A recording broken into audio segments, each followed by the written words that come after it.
По приглашению правительства Башкортостана в регион прибыла официальная делегация Хатлонской области Республики Таджикистан, в состав которой вошли заместитель председателя области, заместитель мэра города Курган-Тюбе, директор торговой палаты и промышленности Хатлонской области, генеральный консул Таджикистана в РБ и другие чиновники. Их визит прошел в рамках реализации соглашения между Хатлонской областью и Башкортостаном, которое было подписано в конце прошлого года. Двухдневный визит делегации в наш регион стал насыщенным. Они посетили Зианчуринский и Зилаирский районы, а также город Сибай. Здесь их вниманию были представлены несколько инвестплощадок. Одна из них – бывшая птицефабрика в поселке Туяляс. Ну, как вы сами знаете, вот после перестройки также вот здесь все это дело погибло. Вот, тем не менее, комплекс зданий остался не в самом плохом состоянии. Задумки две. То есть, либо восстановить птицефабрику и производить куриное яйцо. И еще одно из предложений – это все-таки восстановить племенное овцеводческое хозяйство. Площадку птицефабрики с имеющимися зданиями можно приспособить для развития овцеводческого комплекса. Раньше в Зауралье именно данное направление было одним из массовых. Более 20 тысяч голов насчитывал каждый район. Сейчас это число еле набирается в суммарном сложении всего поголовья районов. А потому развитие овцеводства – одно из приоритетных направлений для южных гостей на этой территории. К тому же, чтобы приспособить производственные помещения, особых вложений не потребуется. На территории имеются все необходимые постройки – газ, вода, пастбища и пруд. В вопросе сотрудничества владельцы данного комплекса общество «Строймеханизация» открыты для диалога и рассмотрят любые варианты для развития подсобного хозяйства. К тому же часть строительных работ они готовы взять на себя. Стоит отметить, что на данной территории с прошлого года начали разводить овец с 40 голов. На сегодняшний день отара насчитывает уже 70. Далее делегация проследовала на инвестплощадку для размещения тепличного комплекса по выращиванию овощей закрытого грунта в районе Зауральской ТЭЦ. Наше предприятие выступило инициатором создания производства базальтового непрерывного волокна. Под этот проект мы приобрели незавершенку. Здесь вот планировалось строительство котельной городской.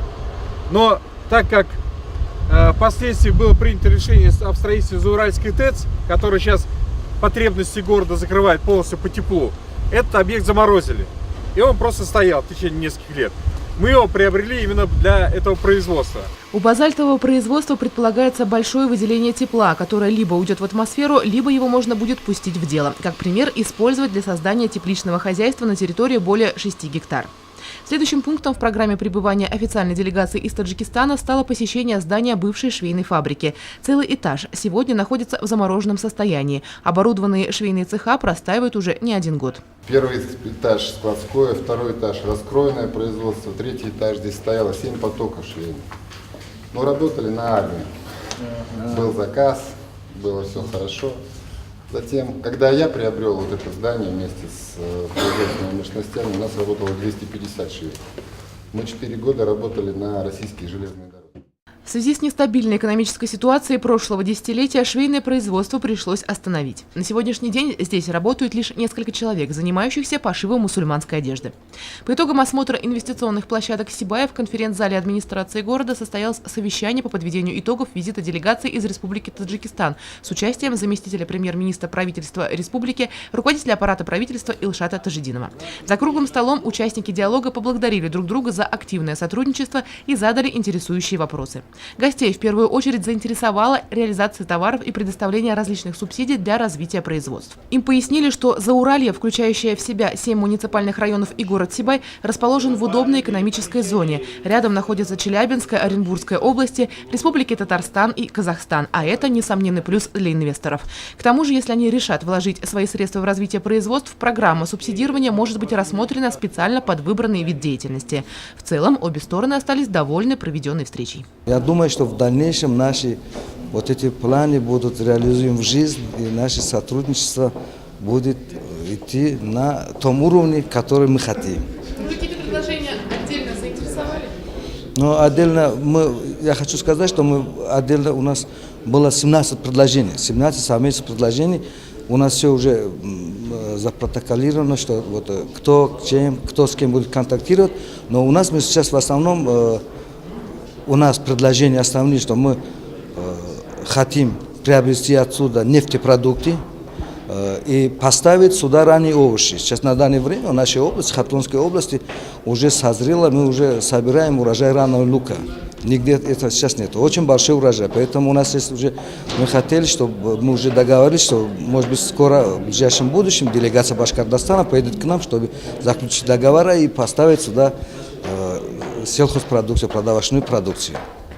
И по вопросам, еще по другое это направление работы, мы заинтересованы в поставке лесоматериалов из Башкортостана к нам.